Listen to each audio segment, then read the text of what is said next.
Hey everyone, we just made it to kind of like South Montreal. This is kind of like a suburb area called Verdun.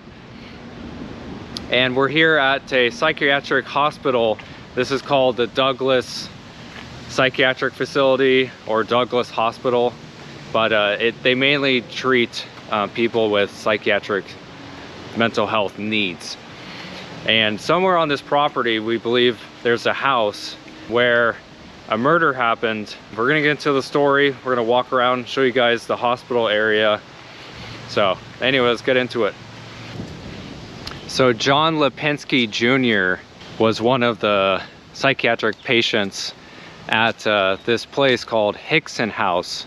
And again, it was like a small house that the hospital paid for.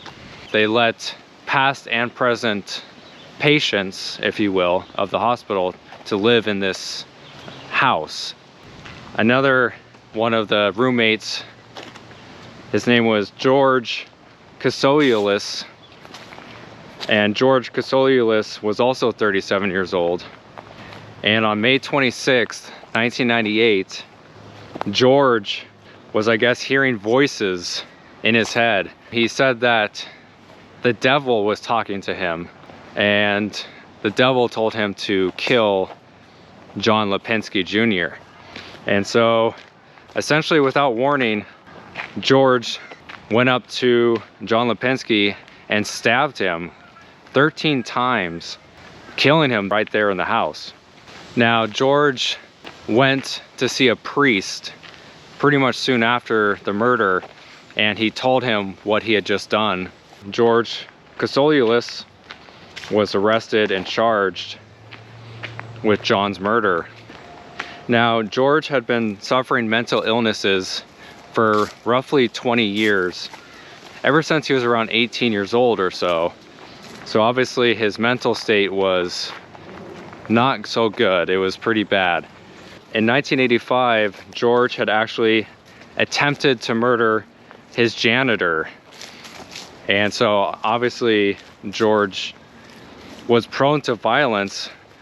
Obviously his mental state, mental health was probably a big factor in that. You got a house, again, full of these either current patients or former patients of, again, this psychiatric facility. So obviously they all have different needs, different, mental illnesses, if you will. And so, I don't know, putting them all together in one small house, to me, just doesn't necessarily make a good idea. And obviously it wasn't a good idea, because he killed John, stabbing him 13 times. I mean, I can't even imagine. Must have been absolutely brutal. All right, so we just talked to one of the nurses, as this is still kind of an active psychiatric hospital. We talked to one of the nurses, and he showed us a map, and it doesn't show the Hickson house on this property. And so we're thinking they changed the name, and so it's probably called something else. But either way, like I said, that murder happened, again, somewhere pretty close by on this campus. After George was arrested, he told the police that, again, the devil brought the voices, and he, referring to the devil, probably made him do it. And he also mentioned that the voices kept telling him to kill John Lipinski before John would kill him. Now, there was only 2 articles that I found that talked about this case, and neither one of them mentioned like the outcome. It doesn't say if George was actually officially convicted or not, and also if he was. It doesn't say if he spent any time in prison. It was one of those stories that was incredibly bizarre, and one that I figured I had to tell you guys. Now, John Lipinski Jr., who was murdered, again, I looked up his grave on findagrave.com, but there was only one burial that came up. And again, I'm not entirely sure if that was the same John Lipinski, because it didn't have Junior. Now this entire property is absolutely massive.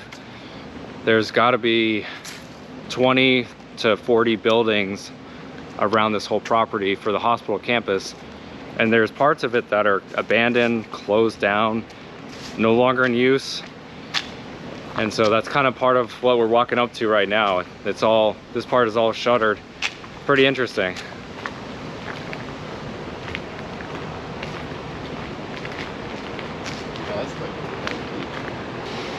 All right, well, as I said, I wish I had kind of an actual conclusion of what happened to the murderer.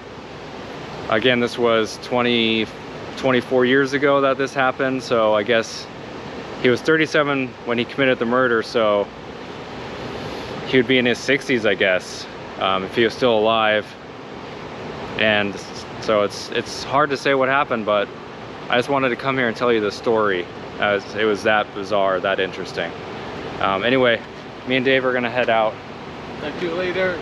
So we'll see you guys soon. Thanks for watching. Take it easy.